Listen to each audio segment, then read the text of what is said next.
Hey, it's time for another episode of That's a Thing Accent Core, and it is episode .90 on Monday, September the 14th.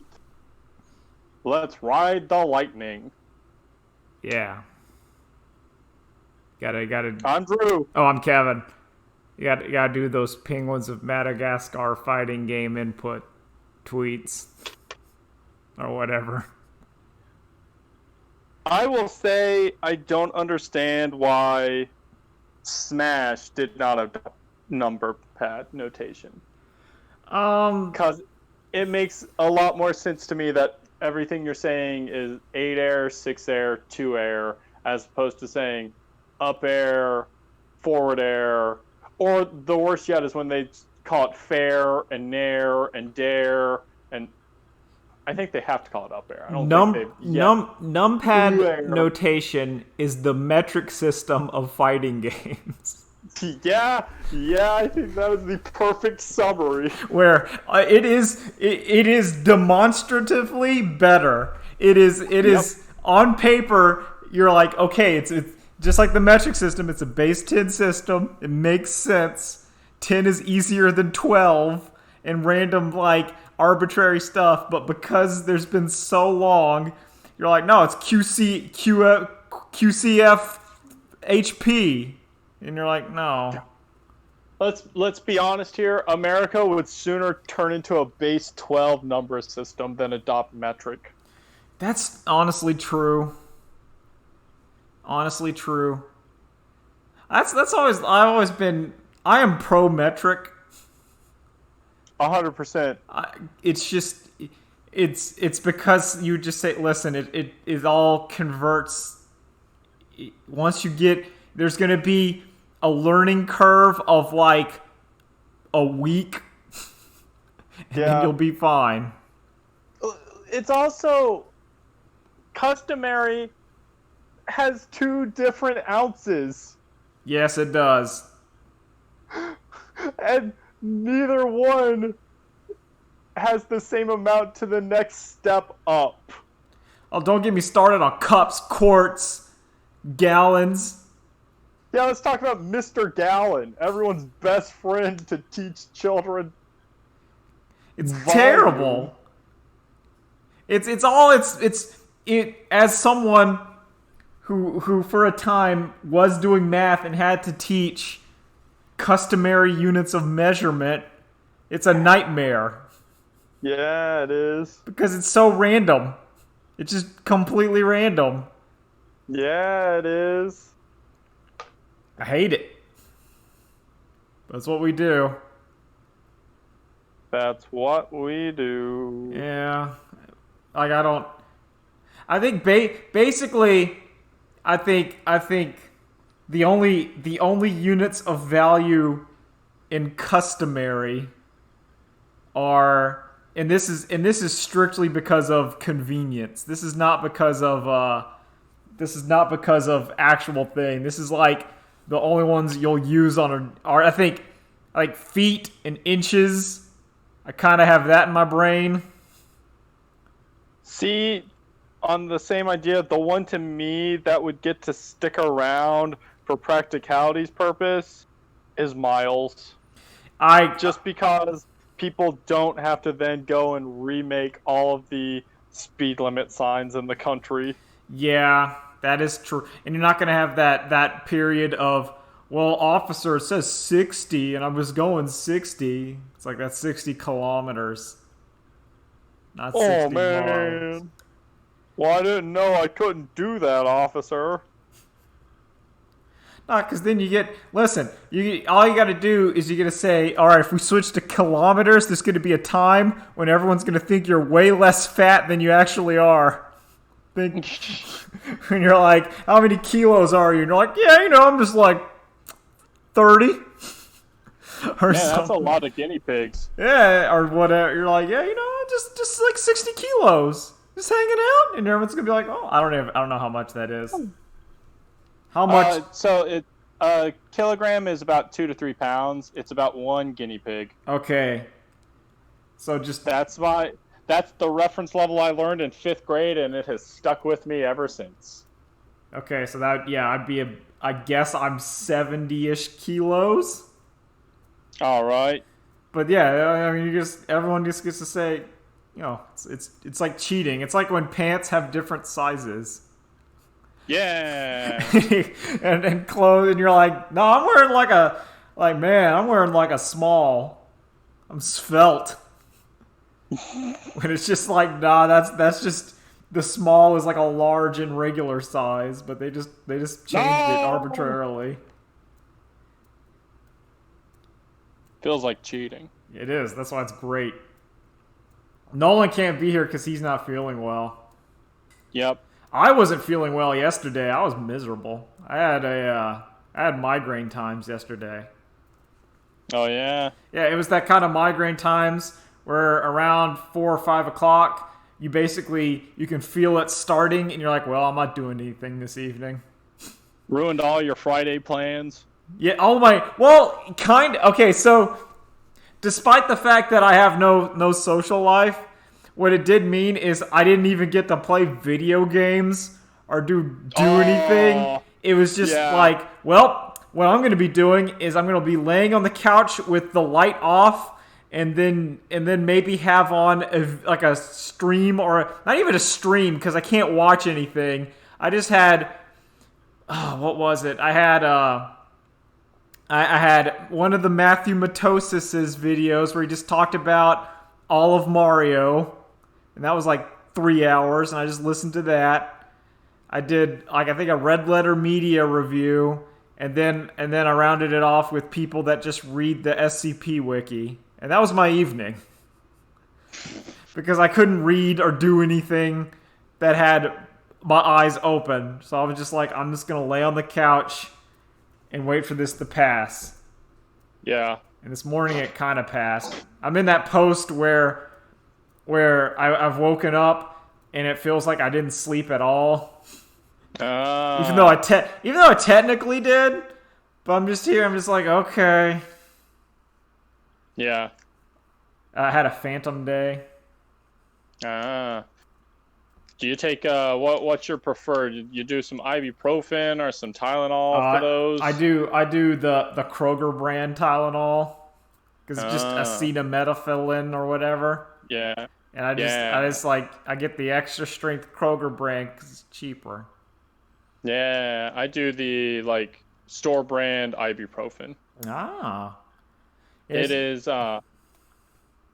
if you do, granted I never do this, but reports have shown that if you do, I can't remember the dosage, but a combination of ibuprofen and acetaminophen, it's a better pain stopper.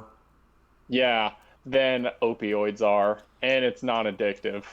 Yeah, I just usually, if it's a mild headache, 1, if it's a big headache, 2, knock it out.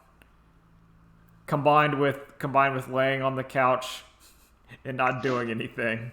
That's the tactic. Yep.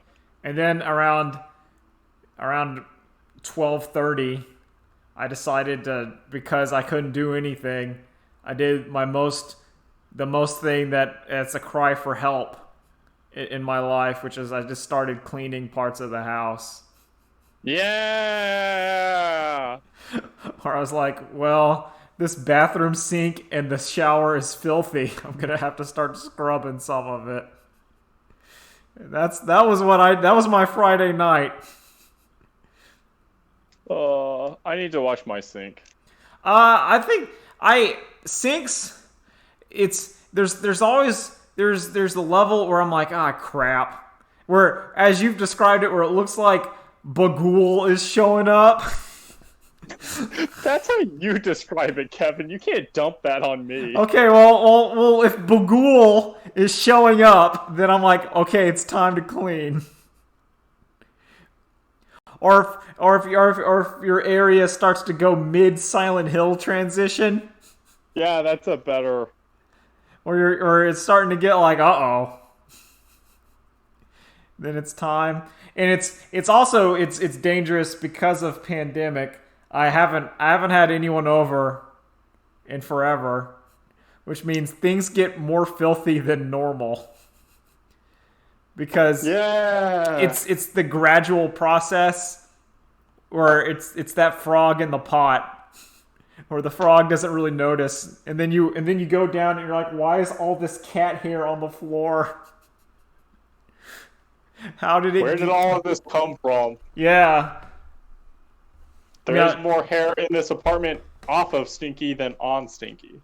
Oh, I'm peeved at Stinky because of all like she can constantly lose hair and not have any bald spots, but then my hair is gradually going. It's upsetting. But not like if it was all going at once, that's fine. I'd be okay if my hair just went all at once. That'd be cool. You could do the Bruce Willis and just shave your head. That will happen once the front is fully gone, because it's going to like I know my hair will basically it's turning into the George Costanza, if you know, where it's going to be like the forehead is going to be bald, but the rest of the hair is still going to exist. And once we go full George Costanza, then it's just time to shave it. The Bay Area haircut. Yeah. The douchebag executive. You know, the lawyer in Jurassic Park. I wouldn't call that the douchebag. I'd call that the like cowardly. Douchebag executive is the 80s guy from Futurama. That's true. Got die of my bonitis. Yep. Yeah, but it's just it's one of those things where once it gets to the point where I'm not even saying it's comb over, but how my hair curls out and if you like just straighten it, it looks fine, and if I straighten it and it doesn't look fine anymore, then it's like, well, it's time to shave. Just time to go bald. Or wear a hat. I'm okay with the Dale Gribble. I don't mind that. Mainly because I'm lazy. And I hate shaving normally. Oh yeah, it's not that hard, and it also doesn't take that long, but it's just an inconvenience. It's more because my face, due to childhood trauma, has like there are areas on my like chin that will not grow hair because of like vague scar tissue. So I can't even say, well, I can just get a beard. It's like, no, because you're going to have, because that time when you fell and busted your face on the elementary school, like geosphere or whatever, like you have three bald spots. So it's always going to be patchy. So you got to shave. And I'm like, okay. But yeah, like, nothing really has been going on with me because I've either been sick or bummed out. That's been my ninja way. No rainbows this week. No rainbows this week. I have not had any good tears. It's just been kind of like vaguely depression. That's what's been happening. Like it's like the Ubisoft thing happened. And I didn't watch that at all, or really even cared. And then I missed E3. Is that weird? Or maybe just... No, because I like watching E3, and by that I mean Giant Bomb's E3. Oh, yeah. And it's more depressing because those are just basically gone now. I cannot realistically imagine E3 coming back. Oh, I think E3 is dead. I think that it was a thing that the video game people thought they needed, and then this year's proven like you don't need that. And it's forced them to evolve in new ways. Unless E3 can become an online platform for next year.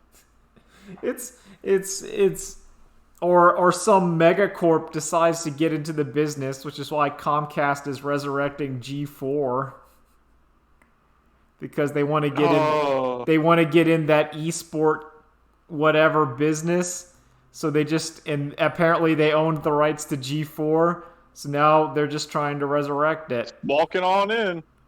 And it just feels, it's not, I don't know how to describe it, but it's just not, we are not in the same era where G4 can work. No. It used to work because it was on television.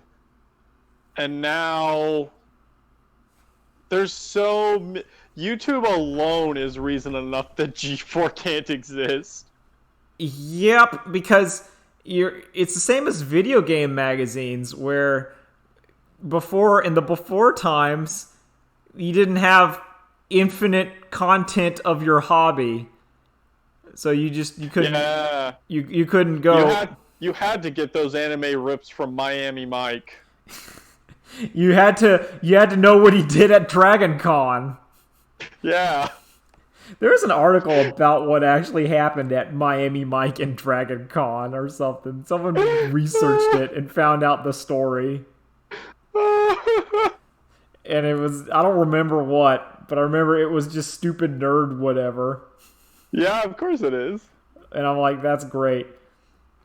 But yeah, it's you can go right now and watch infinite hours on video games.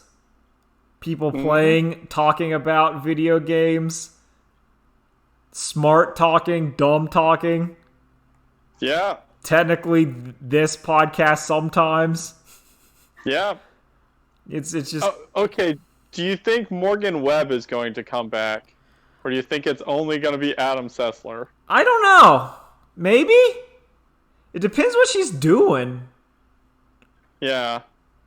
Listen, as long as they don't bring back what's-his-face. Kevin Pereira.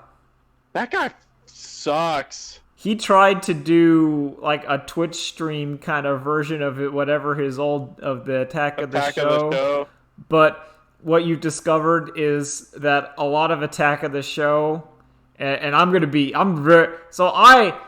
liked Attack of the Show, but what you discovered is that you liked the writing staff of Attack of the Show, and it wasn't anyone that you were looking at was not the reason why that show was somewhat enjoyable. It was... I never watched it because I didn't like him, nor did I like Olivia Munn. And I only recently found out Jeff Gershman hosted it for like a week one time. Really? Supposedly. That would have been cool. I could... That would have... Like... In the alternate... Oh, crap, Nolan's not here. So we can't talk about... Or maybe we can. We can mention the news. The important news.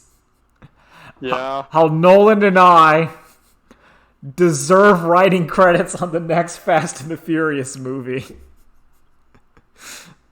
Because they're going to space. If there is a time portal... and Wizard Racer shows up, then I'm gonna take that to court. You've got evidence. We have evidence way before that we had described this concept of Dominique Toretto driving his car in space. We have Dinosaur Racer. We have all the crew. No, Your Honor, I believe you'll notice that this is not a wizard racer. He is merely a sorcerer racer. And while I could understand how you may confuse this poor fellow for a dinosaur racer, but obviously this creature is from the Cresozoic period and not the Jurassic. The quote-unquote dinosaur did not have the feathers... which is commonly associated and scientifically understood of what a dinosaur looks like. Therefore, you're lizard racer, tyrant lizard racer, but not dinosaur racer. And that is not Merlin. Don't fit, you must acquit. That is not Merlin. That is clearly the wizard Berlin. Berlin Toretto. Dominique's ancestor, played by Vin Diesel. The real problem with the time travel movie is at no point will they be allowed to say anything about why Paul Walker has not shown up. Or no, what they will explain is that Paul Walker's character will be played by someone new because the time warp has altered reality. Oh yeah. So it's like it's Dragon Ball Z timelines where the androids are here. Or you have 17 and 18. No, but how sick would it be if 17 and 18 showed up just as the family's time meddling? No, I want it to be Cell, and he's trying to absorb Vin Diesel and Paul Walker. Oh, that's good. I need to become perfect. Do you not understand? I was designed to be the greatest of all street racers / criminals. That is my one purpose. To live life half mile at a time. Y'all like it. Oh, it's so dumb. So when I was going for a walk, I saw a cicada on the ground. And I had one last fatal Fast and the Furious. Okay. Obvious time travel concept. Lay it down. So, obviously, what has to happen is the critical point of the movie where all seems lost. One last time portal opens and old Vin Diesel comes driving through. Oh, I like it. I like it. Can he be like Cable? Where he has pouches and a metal arm and a glowing eye. Yeah, and of course, because his metal cyborg arm plugs into the transmission. Oh, they give him so he can become one with the car. Yeah, I like it. I am super down. We gotta stop the future by driving fast. Yeah, I'm in that. So anyway, I saw a cicada when I was going for a walk. Yeah. And living or shell? It was alive, but I think it was dying because it had done its mating and it was just kind of on the ground. Yeah. So and when I looked at it, I was like, man, Akira Toriyama, like a fourth of all your monsters are just cicadas. Yeah, they are. Like the mouth. Those are a good monster source. It is, but I was looking at it like, man, this is like I'm gonna say a fourth, either directly or like in the limbs. I mean, Cell's just a cicada. Yeah, he is. Not that that's bad. I like it.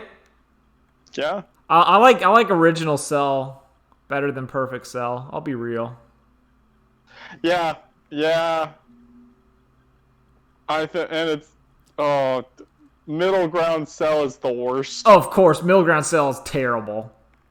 Yeah, both First Stage and Perfect Cell are A+ designs, and the stage in between is just garbage. I agree with that. I fully agree with that.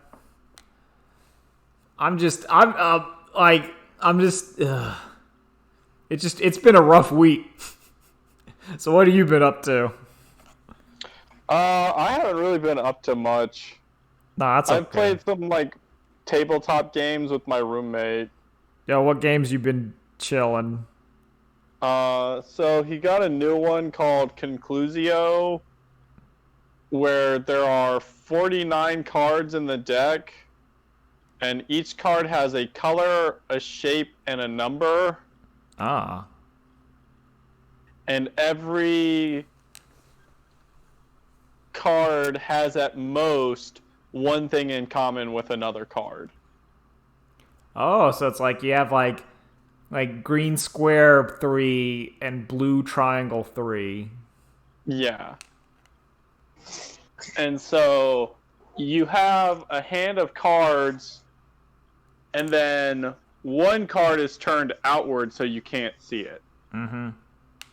and you're laying down cards in your hand, trying to get your opponent to tell you if it has anything in common with your mystery card or not, and you're trying to deduce what your card is. So it's like not Guess Who, but sort of like Guess Who. Yeah. Where you're going. It's just you're limited in what you can ask.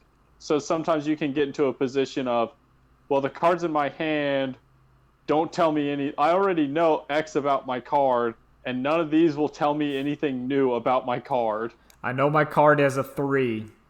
All my card, but that's it. Yeah.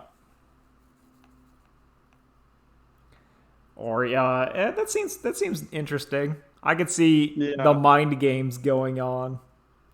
Yeah. I think it would be that would be bad. Everything I would try to add on to would ruin that game. Like everyone gets one lie. No, yeah, that would be impossible. Oh, I don't know. I kind of like that though. But you don't know when the lie is coming. Yeah, but also then you just play another card. Yeah, like you would just play like, okay, I know that I've played if I play a 3 and they say no, and I play a 3 and they say yes, and then I play a 3 and they say no, then it's not a 3. Yeah. It just delays the turn. Basically, it delays by 1 turn. Yeah. So I guess that doesn't work. Like I've apparently. Now, I've still been playing Fortnite. I saw that on Giant Bomb they did like that game that's Wizards. It's like Spell something. I have no idea. It's the Wizard Battle Royale where you play as a wizard and you get magic spells and you fly around. It looked like there's Jeff Gerson's been playing a lot of Tony Hawk, so I've been watching a lot of Tony Hawk. Tony Hawk's great. Yeah. That new game is $40. I did not realize. Oh yeah. Cannot be streamed. Or well, it's rough to be streamed because there's going to be a lot of copyright claims on it.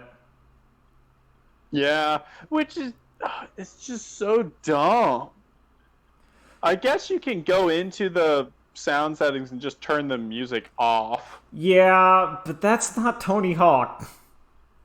No, you just have to record yourself singing the same song. Oh man. If I was a streamer, I would run Tony Hawk and I would do my own custom playlist where I sing all the cover songs of everything. It's just me going, so here I am, getting older all the time, but feeling younger in my mind. I can't remember the words. Song. Pretending I'm a Superman. Do do do do do do do do do. I like that song a lot. That's one of those songs that hit me when I got old. Yeah. And when Tony Hawk got old. Yeah, it felt to me that's the most appropriate Tony Hawk song that's ever been. Like that is his theme song in multiple ways. Yeah. Yeah, it is. Where it's just like, I'm just getting older, but I'm not going to admit it. I'm still going to keep going. I'm going to do it. Apparently, there's some DC comic thing going on today. On Saturday. I'm not watching it. Yeah, I'm not watching it. Do you know how much comic books cost? Oh, they're too much. Yeah, for like 30 to 40 pages, it's either $2.99 to $3.99. That just made me think about, honestly, maybe this is where the conversation will go. Is I don't know what happened, but I stopped caring about comic books entirely. Like the Marvel DC. But oh yeah. But thinking about it's weird because when I think about it, I like all of those characters, and I will still watch them in things that aren't comic books. And I'm like, but I don't. Oh, sorry, that was just me echo. But I just don't care about the comic book part at all. Yeah, no, it's I don't either. I will still pick up trades, but not of Marvel and DC. Oh, of course. And it's just, I don't care about any of those characters. See, for me, I think I don't care about those characters, but it turns out I do. I just do, I like Batman a lot. I think Batman's really cool, but I haven't read a Batman comic, like a Batman DC comic, in like 15 years. Yeah. Similar to X-Men. I think the X-Men are rad. I love the X-Men. I haven't read an X-Men comic in forever. I like Spider-Man a lot. Spider-Man rules. I think the last Spider-Man thing I read was the Superior Spider-Man. And I just find that interesting. Maybe it's just I don't know what happened. I have this issue where if I look at a comic book, I will instinctively count the number of panels on a page to figure out how much value that comic is actually giving me for storytelling. Yeah. Older comics will typically have around 9 panels per page, and a lot can happen. Versus modern stuff, you get about 6. Most of the time, it's like 4. It's like a big splash and then some stuff. Yeah. And, oh man. Nobody tries to do interesting things with the medium. Well, okay, no one really in, the big two does. Yeah, so when we say comic books, I think for sake of discussion, we're talking about Marvel DC superhero comics. Because comic books as a whole are still really good, and there's still a bunch of good ones. Yeah. It's the same as like there's, even though there's not, I think the web comics have died down, there's still some really good ones going on. Not mine. Like Ogloff, still great. Yep. And then there's others that I'll see every so often, or I'll see people on Twitter that are artists, but they'll make a comic, and I'm like, yo. Yeah. Like big Saturday morning breakfast cereal. Yeah, like whenever there's new one of those. I still really liked Mr. Boop. That may be a little too internet, but I thought Mr. Boop was hilarious. I still regularly check Nedroid Picture Diary. Oh man, that's great. Twitter artist I really like, Little Tutty. Her snail comics are fantastic. You may have seen them. Just go. It's the one where she did a comic about all the times she made her horrible ex-boyfriend cry. And they're incredible. They are incredible. Little Tiny is great. Her dog is named Soup. All right. It's pretty good. But so yeah, when we're talking about comics, we're talking about the DC superhero Marvel suit. I think part of it is it feels like it always was kind of like this, but I've whenever no comic is self-contained. This is what actually turned me off to the Marvel Cinematic Universe, whatever, where you had to watch every movie to understand every other movie. Yeah. And at some point, I'm like, I don't want to go see 3 superhero movies with like D-tier superheroes I don't really care about, so I understand what's going on in the Spider-Man movie. I would also like it if they actually used the premise of a shared universe outside of the Avengers. Yeah. I think it would be great if, man, we're having a rough time with this. I'm just gonna call Thor. I'm just gonna call Thor. That was the first Spider-Man Homecoming, or whatever. I really liked because it was basically, yeah, this happened, and Iron Man showed up because Spider-Man messed up, and you're like, oh, okay, that's neat. It's like don't do this. I still haven't seen Homecoming. Oh, Homecoming 1 is very good. 2 is kind of the same movie. It's the Marvel movie problem where movie 1 is very good and then they just kind of keep remaking that movie. I disagree. I don't think Marvel movie 1s are even that good. Well, I don't. You gonna go to bat for Doctor Strange? Man, no. I can only go to bat by Doctor Strange by saying it's bland. It's not offensive like the DC movies. Oh, to me, it's kind of offensive. Well, it's like whenever the cape shows up and they're like, "Oh, there we go. Now we have our comic relief."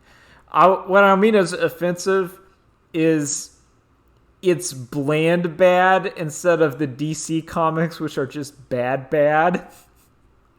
The DC superhero movies. Yeah. Which I still think are more interesting. They're not good. Yes. See, that to me means Doctor Strange is worse than those movies. Yeah. I would rather watch Suicide Squad before I watch Doctor Strange again. Yeah. Like, if I had to pick, I'd be like, I need to examine the train wreck that is Suicide Squad one more time. Because, good lord. That's fascinating. But I just feel like with superheroes, it's just a nostalgia, but also I am not the best creative person, but I think I could do a Spider-Man story and then it'd be done. Well, no, they already did Into the Spider-Verse. Oh, that's true. I couldn't do that. But no, you need Lord and Miller to do it. To me, the issue is they won't just people can't just accept, no, these are for children, though. Yeah. Men in brightly colored spandex are for children, though. If you like it, that's fine, but don't try to pretend this isn't for children and make the Joker or make all these new, like, grim, dark Batman. See, I'm fine with that, but I'm also fine with the main thing being about, like, let it be about I would rather, like, superheroes be about passing the torch and coming of age for different... Yeah. Because, to me, that makes the characters more interesting. Where you go, okay, Spider-Man from these 10 years is Peter Parker. Now it's Ben Reilly. Yeah. Now it's Miles Morales, and they're all kind of different. That's why Into the Spider-Verse worked. Yep. We already know we're already coming in with this preloaded Spider-Man knowledge, so now we get to see an old Spider-Man just mentoring a new Spider-Man. Exactly. I would have rather that all comic books just be like that, where here's your characters, and then there's the new one, and then there's the new one, and you're like, oh, okay, that's fascinating. Because then you have to have Spider-Man make a deal with the devil to shirk all his responsibility. Yeah. So he can be young and a bachelor.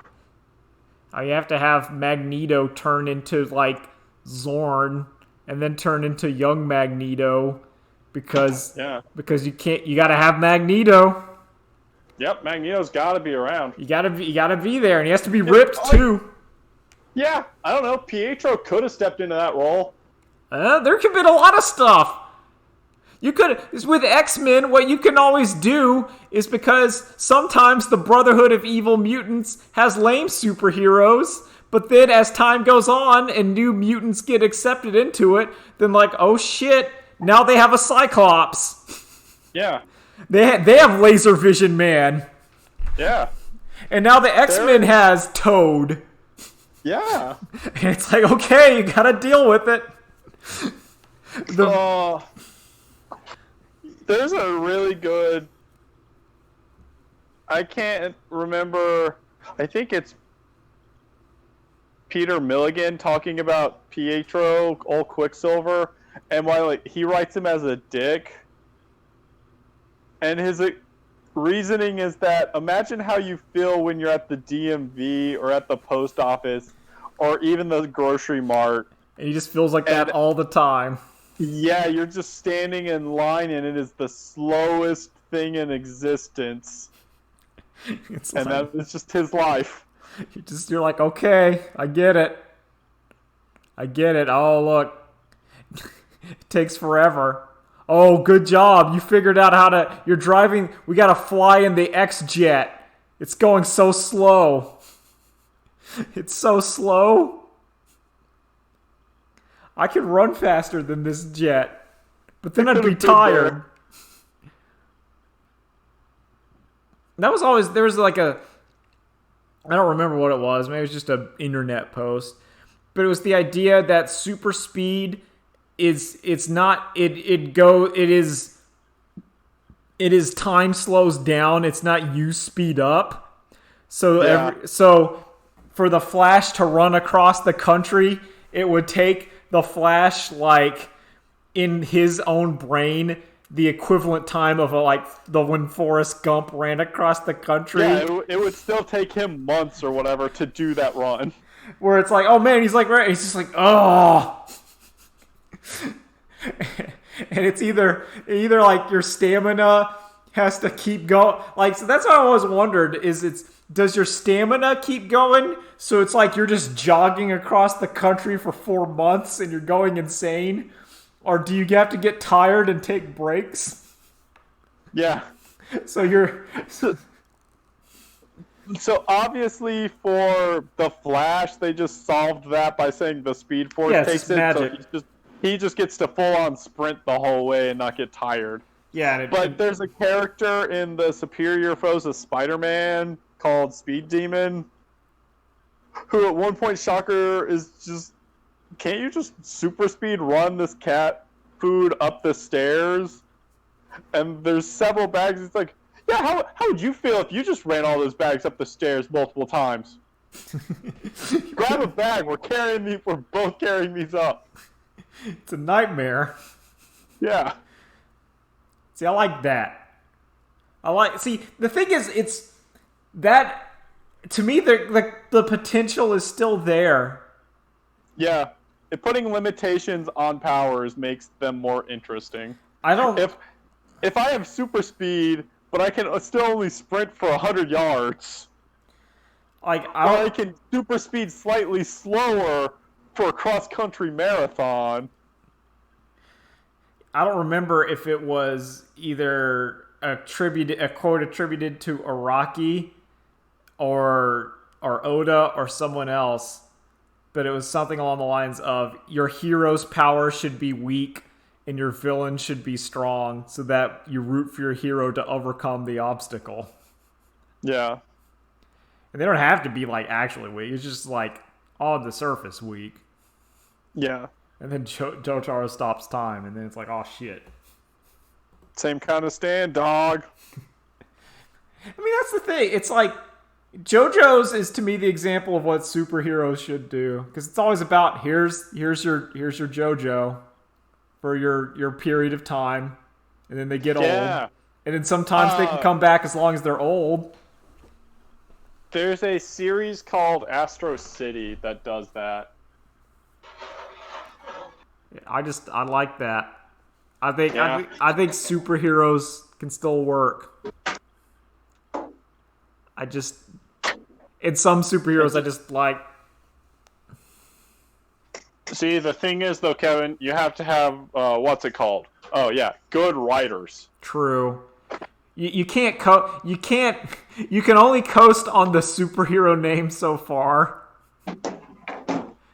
The Alfred Pennyworth spy drama only gets one episode because it's Alfred, but it gets me to watch the rest of it because it was actually a well-constructed post-World War II trying to stop the secret fascist espionage drama. Like you do that. You trick me to get me in the door, but you gotta have something good to keep me in the door. Keep me in the house. Do that old Abe Simpson. Yep. Oh, there's been plenty of times I've walked out the door. I don't want to talk much about the Dune trailer. I didn't watch the whole thing. I don't know. I'll likely see it just because I like Dune, but I don't think it looked that good. I don't think it looked good at all. I think it misses the point in many regards. Because it reminds me of that era of the Total Recall / RoboCop modern remake. Yeah. Where they remade the thing modern and it kind of looks that kind of bland, generic sort of deal. Mm-hmm. And you're like, but you lost the soul of it. Yeah. Because in my head, Dune is really ostentatious because it's about space aristocracy. Yeah, exactly. It should be.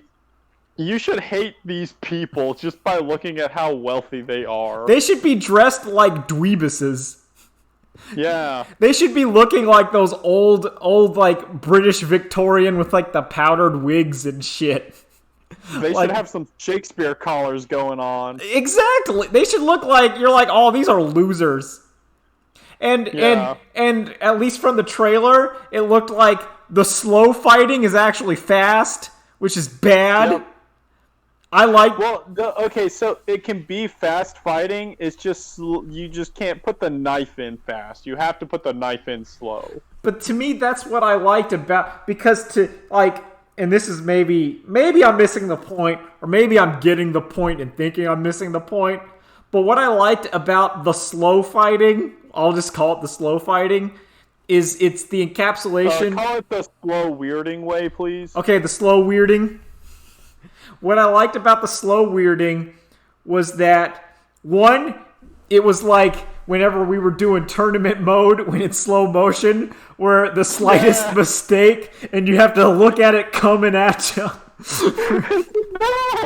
Which I really like that idea of the fight scene, but you have to accept like, well, you missed the block, here it comes, and you're like, uh-oh, I'm gonna get stabbed.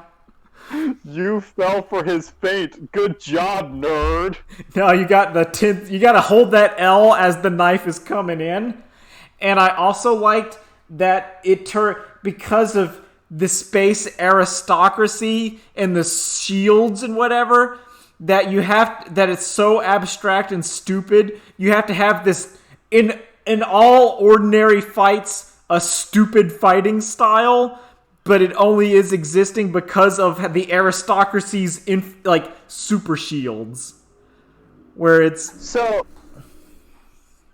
unfortunately, even in the book, Kevin, it's not like actually slow fighting, because there's a part where after they get jumped by the Fremen, the native worm people, and Paul gets into a knife fight with one of them, and all the onlookers and the guy fighting him thinks he keeps mocking him because he's fighting. Whenever he has the chance to go for a kill, he's not doing it because he's used to shield fighting. See, that's what but that's the kind of thing I like, because it's like I'm used to having this super shield, so I have to come in real at very specific things. Yeah, I gotta pick my moment to kill. It's like, no, Paul, you could just stab him right now. You could have stabbed him 20 times. Yeah. But no, I can't, because the super shield, the aristocracy way, and that's that kind of shit is why I like Dune.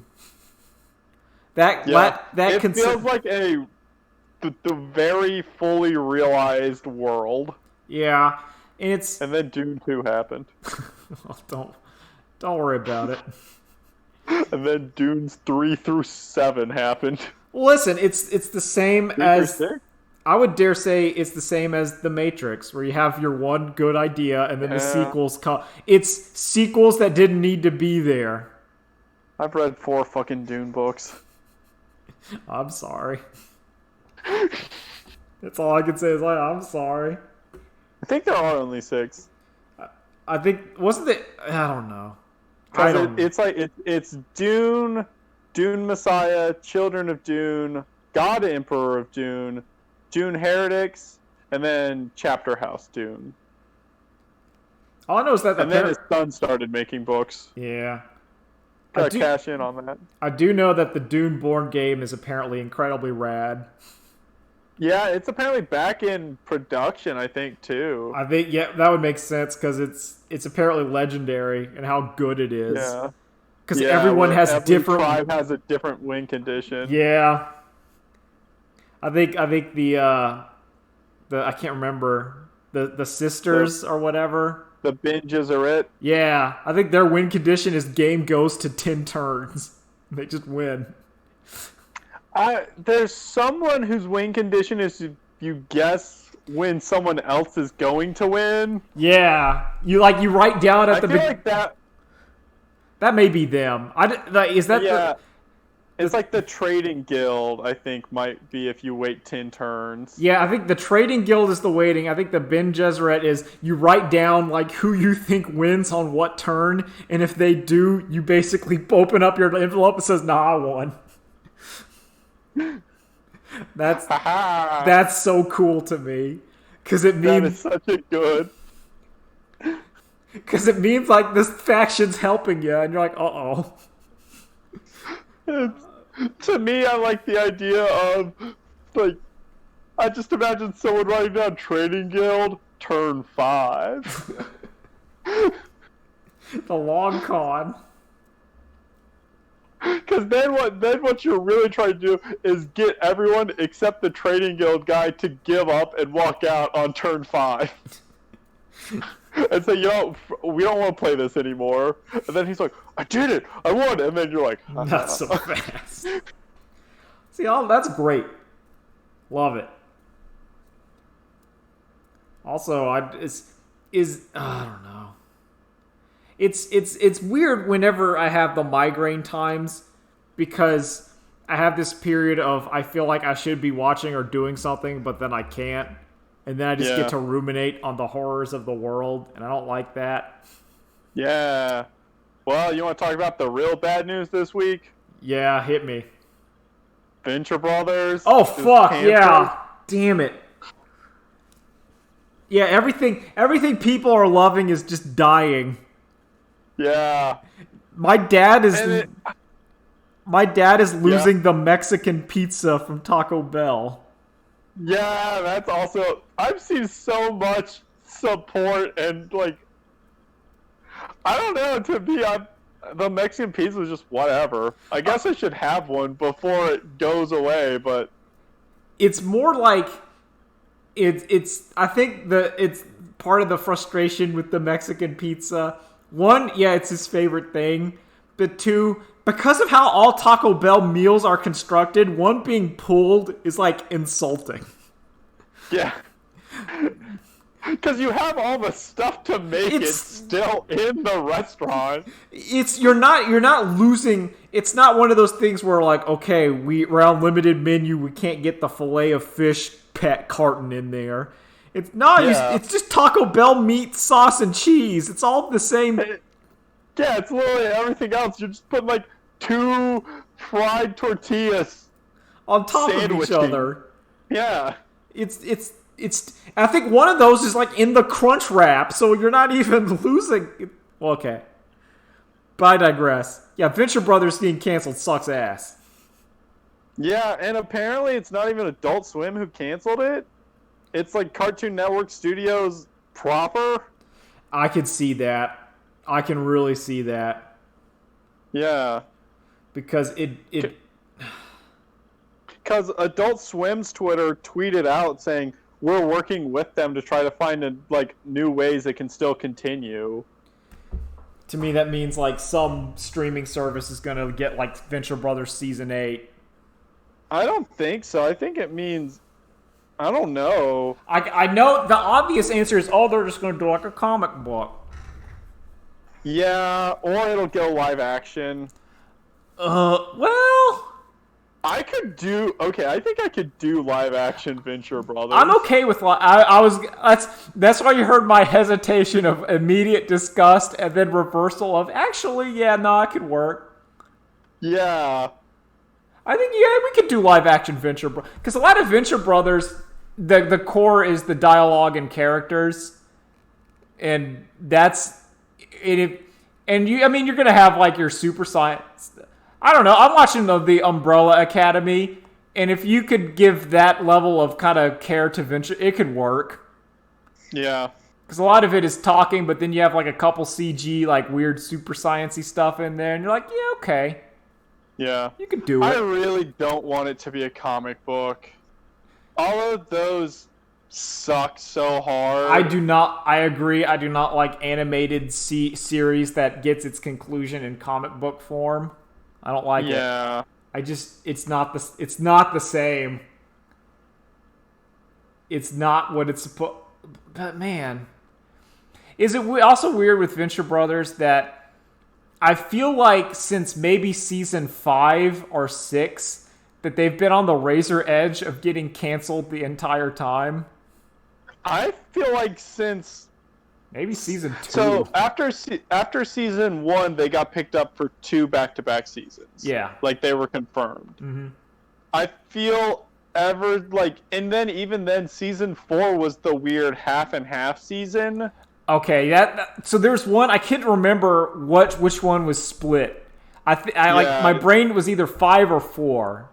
It was 4. Okay, so then that's the one where after when that happened, I was mentally preparing myself for the Venture Brothers is going to get canceled.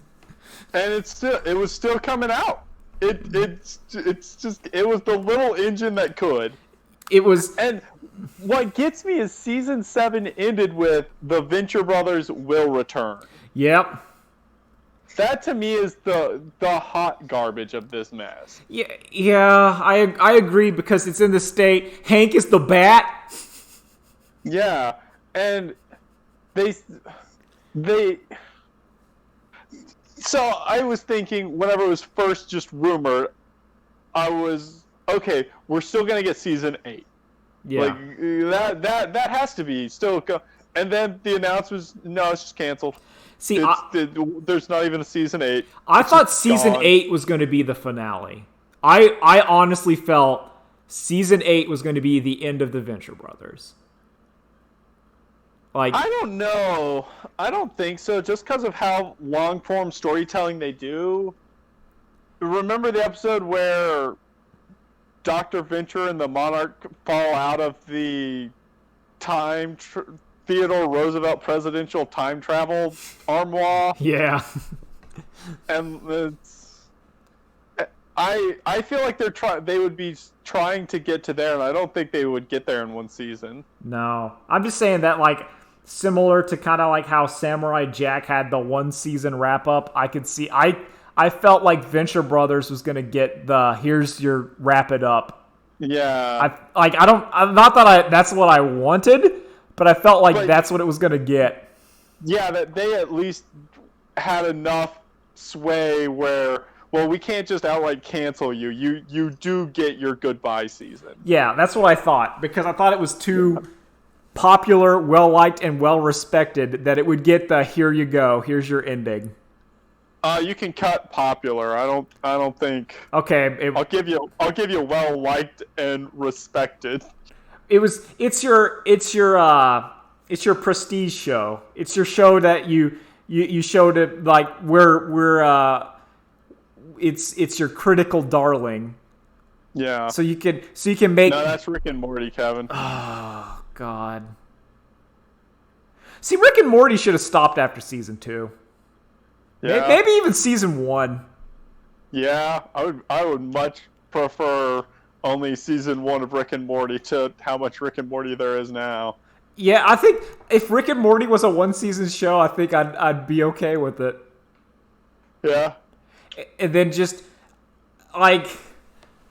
that So it's frustrating because to me, Venture Brothers it's always been long form, and it's always been character, and it's always been send ups, and the characters change and evolve. Whereas Rick and Morty's always been like one joke, and then whenever they tried to shoehorn in the long form storytelling, it ruins it. It ruined everything. Because that show is a weird sci-fi joke for 20, like a high concept sci-fi joke for like 20 minutes, and then it's over. Yeah. And it's not like the Venture Brothers kind of started out. Season 1 is very weak. Season 1 is like Rick and Morty, where it's yeah, season, it's just one joke. It's Johnny. Season 1 of Venture Brothers is Johnny Quest parody. That's all it is. Yeah. Well, maybe not all but it is. Then they figured out what they wanted to do, where to twist it, and how to change it to get that long-form character storytelling. To me, and it was killing the Venture Brothers. Yeah. To me, what it turned into is it basically went from Johnny Quest parody to Johnny Quest like we're not an homage, but we're gonna do it for real. It's still gonna be comedic, but we're gonna, and then it was just like, and then it became its own thing. Like I do like Johnny Quest in that kind of pulpy kind of 60s cartoon way. And Venture Brothers is the best Johnny Quest. And like it takes those ideas and condenses them in a fantastic way. Yeah. Like the whole it also only focuses on them on their days off. Yeah. Except the episode where was it like the Spider Tipple Part 2? Yeah, Return to the It was like, what is it? I don't remember. It was like I thought it's something temple. Yeah. Cause they're in that the mummy. Mummy's Curse? Yeah, the Curse of the Mummy or whatever, Part 2. There's no Part 1, there's no Part 3. Yep. Hard, that old Rocky and Bullwinkle joke. Yeah. I wish Rocky and Bullwinkle was that smart. Rocky... man. It's just... I know we've talked about the Venture Brothers before, but we can talk about it again, just as the kind of trailing off. I know your favorite is White. Is that right? I do like Pete White, but it's him and Hank. I know. Well, so I was also going to say Hank. Hank is probably I would say of the Venture family, Hank is my favorite. Yeah. And then of the non-Venture family, I think Dr. Orpheus is my... No, it's the Monarch. Monarch is my favorite. I was going to say, I already knew it's the Monarch. Monarch is my big favorite. Like, I like Hank and I like the Monarch. Oh, God. I love the Monarch so much. He's so good. Because I still think about whenever Jonas is having that conversation with Blue Morpho in Hollow Space. Yeah. And what a monster Jonas Venture is. Oh, he's great. I love it. I love what they did with Jonas Sr. because you see, like, because Rusty Venture's terrible. Yeah. But and then you get to see kind of like, okay, so Rusty Venture became terrible because of all the shit with Jonas as this like super scientist paragon dragging his kid along, and that kind of ruined him. Yeah, terrible father. Yeah, and then you realize that actually some of that is just because of he is his father's son, and his dad was just terrible. Yeah. And I love that. The demystification of how shit... Like, Rusty hated his dad for being a bad dad, and then you discover that his dad was actually also shitty. Yeah. Love it. Love that show. Oh. Everyone's great.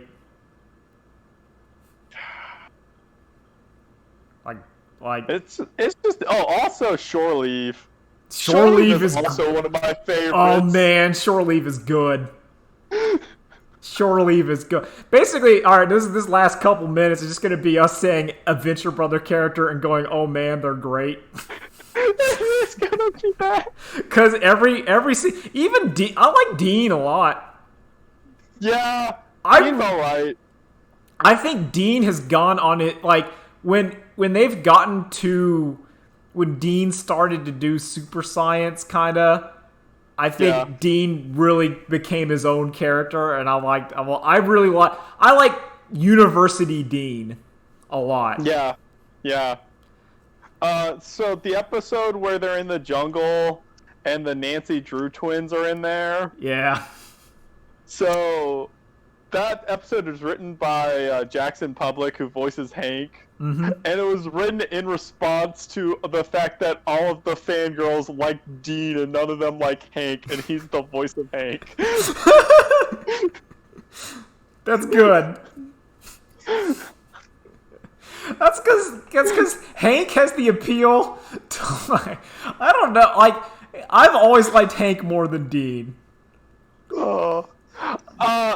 That's because I think it helps. Hank started coming into his own sooner than Dean did. Yeah, that's true. Because of this kind of like Brock. Like, he really liked Brock. And I really do like Brock's aunt. I like Brock. Yeah, Brock's good. Brock's great. Brock is, like, overtly great, though. Yeah. Like, the same way Shore Leave is. Yeah. Where you're like, as soon as you see, like, I would say Brock, where, like, you see a scene with them in, and you're like, yeah, that they're great. Yeah. Like, the whole triad, it's the same thing. The whole triad is, like, overtly great, too. Yep. I was sold on Baron Orpheus in, like, second one. Yeah. It was when he came in and they have, like, his theme playing, and he's like, behold! And I'm like, yeah, no, he's great. Just this wizard. Yeah, there's a Dracula in our garage. The fact that they keep calling him a Dracula. Oh, it's so good. 21, is it 24? 24. Yeah. 2-ton 21. 2-ton 21? 21 has a fantastic arc. Yeah. Well, I really like 20. The fact that they killed 24 is also... It's bold. Incredible. Yeah, it's bold storytelling. And I like that he existed as a skull ghost for a little bit, too. Yeah. Because it's kind of like, no, that's cool. And that, it's... Because I like the idea their gimmick was they're just being henchmen to kind of be lazy. Yeah. But then it turned out that it actually mattered because their line was dangerous. And that's how I just... Well, 21 got kidnapped because he was, like, in high school meeting with one of the senators or something. And he was a big kid, so they grabbed him by mistake. And that's why his life turned into henching. I like it. I like Dr. Girlfriend or Mrs. Dr. The Monarch. Dr. Mrs. the Monarch. She's amazing. Yep. Sheila. I like that she is the beyond competent one of that crew, yeah. The Monarch crew. Do not like the murdering. I do not like the murdering Moppets or whatever. No, I hate them.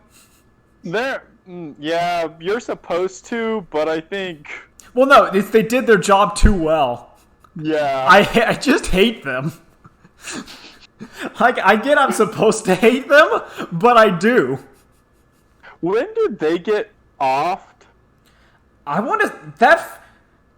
So, like, my Venture Brothers problem is 4 and 5 run together in my brain. Yeah. Because 4 was, like, split in half, that it merges with 5 in my brain. Yeah. Like 6 and 7 are to me distinct. I know what happens there. But 4 and 5 get kind of muddled. Not that they're bad. Different. I think honestly 4 and 5 is like the peak of the Venture Brothers. Yeah. But they do, like, that gets muddled in my brain. Jonas Venture Jr. I like Jonas Jr. I do too. I like that JJ's a good character. Yeah, he's like competent. I also like he is a dick too. Yeah? But then, like, the cancer makes him reevaluate his life, and then he starts to think that, no, Rusty was just choosing family over money and power. Yeah, he thought... Figure it out. Yeah, he thought that Rusty was altruistic and not just shitty. Yeah. Oh, man. What? Oh, God, who is the arch for Billy and White? Oh, St. Cloud? I fucking love him. Eat the pennies. Eat the pennies, Billy. See, now that's how you make a character that I hate, but I fucking love.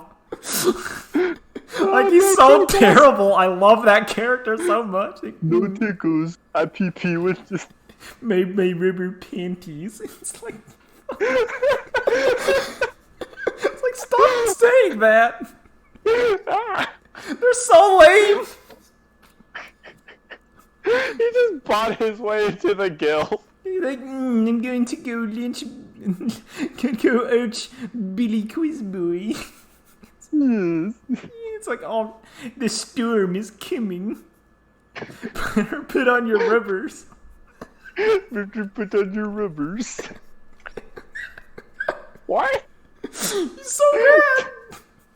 He's so good, though. God, the genius to make a scene with him and the Monarch. Yeah. I like, actually, I like Captain Hatred. He grew on me a lot. Yeah, he goes from just being gross to an actual character. Yeah, and it's like, I like the idea that he goes, he's like, he's living in Brock's shadow. Yeah. Where he has impossible. He's basically another Rusty, where Rusty's trying to live in Jonas's shadow. Hatred has to live in Brock's shadow. Where he desperately wants to be that kind of cool guy. Like, he wants to be Hank's Brock real bad. Yeah. Or he wants to be like, hey, Hank. At the same time, he has to acknowledge, like, no, I have to carry a gun. I can't do what Brock does.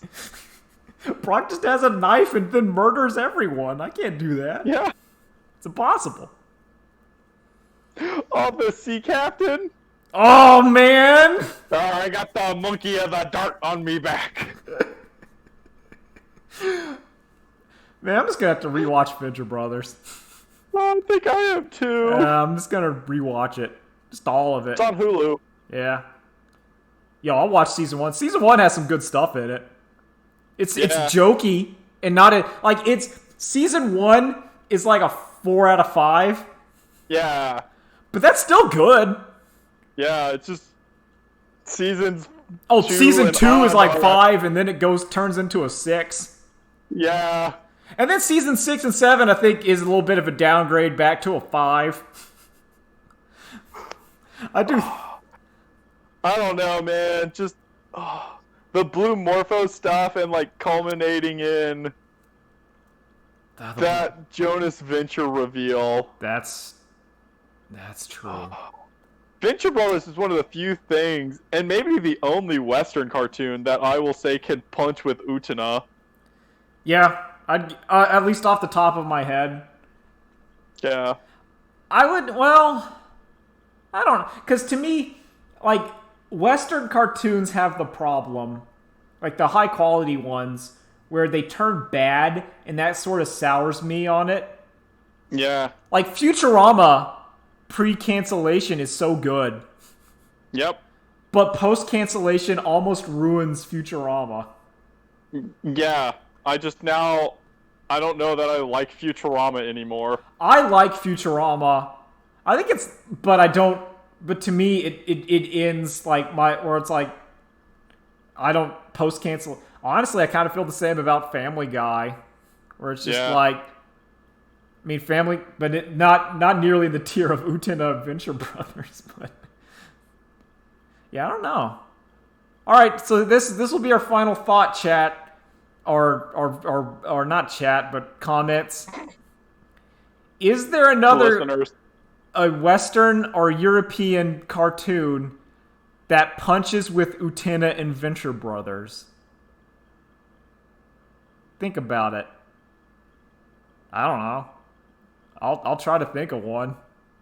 Yeah, we got a week. Yeah, we got a week. I don't like, because there's not one coming to the top of my head. And I don't count shows that are like really good but just died too soon. Like Mission Hill. Mission Hill. We mean shows and not movies. Movies don't count. Movies don't count.